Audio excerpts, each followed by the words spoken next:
பொங்கல் பண்டிகையை பொங்கலிடுவதற்காக விழுப்புரம் மாவட்டத்திலிருந்து புதுச்சேரிக்கு பானைகள் ஏற்றுமதி செய்யப்படுகின்றன.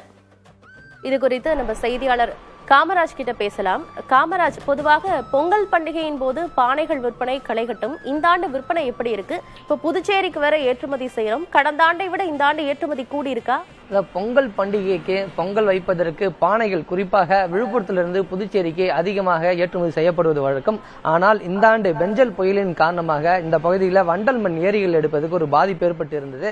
இதனால குறைந்த அளவே இங்க இருக்கக்கூடிய சாலை அகரம் பகுதியிலிருந்து இந்த பானை ஏற்றுமதியானது அனுப்பப்பட்டு வருகிறது. அதாவது இங்க ஈரோடு, கோயம்புத்தூர் போன்ற பகுதிகளில் இருந்து உங்களுக்கு ஆர்டருக்கு வந்தாலும் ஆனா அந்த பானைகள் கொடுப்பதற்கான போதிய அளவு பானைகள் செய்ய முடியவில்லை என்ற ஒரு வேதனையும் தெரிவிச்சிருக்காங்க. அது மட்டும் இல்லாம பொங்கல் பானைகள் பொங்கல் பண்டிகையின் போது இந்த பானையை மண்பானையை வைத்து பொங்கல் இட்டால் உடலுக்கு எந்த தீங்கும் ஏற்படுது. அதே மாதிரி மண்பானையில தான் பொங்கல் இட வேண்டும் என பெரும்பாலான விரும்புவார்கள். அதனால இந்த பானைகள் விற்பனைக்கு வந்திருக்கிறது. நீங்கள் நேரடியாக பார்க்கலாம். பொங்கல் பானைகள் மற்றும் பொங்கல் பானைகள் சட்டிகளும் விற்பனைக்கு செய்யப்பட்டிருக்கிறது. பொங்கல் பானை 60 ரூபாயிலிருந்து 550 ரூபாய் வரை விற்பனை செய்யப்படுகிறது. அதே போன்று கலர் பானைகள் 150 ரூபாயிலிருந்து 350 ரூபாய் பானை வரை விற்பனை செய்யப்படுகிறது. சிறிய வகையிலான பானைகள் மற்றும் அதற்கேற்றவாறு சட்டிகளும் விற்பனை செய்யப்படுகிறது. தொடர்ந்து பொங்கல் பானைகளை விற்பனை வாங்கி செல்வதற்கும் இங்க இருக்கக்கூடிய புதுச்சேரி, சென்னை ஆகிய இரு பகுதிகளில் இருந்துமே மக்கள் வாகனங்கள்ல வாங்கி சென்றுட்டு இருக்காங்க. நம்ம பொங்கல் பானையை வாங்குவதற்காக பல்வேறு இடங்களும் வாங்கி சென்று இருக்க நிலையில விற்பனையாளர் நம்ம இருந்திருக்கலாம். அவங்களுக்கு கேட்போம், அம்மா, இந்த பொங்கல் விற்பனை இந்த ஆண்டு எப்படி இருக்கிறது? இந்த கடந்த ஆண்டை விட இந்த ஆண்டு குறைஞ்சிருக்கு, அதிகமான விற்பனை ஆயிட்டு இருக்கா? இந்த வருஷத்தோட இந்த வருஷம் ரொம்ப கம்மி தான்.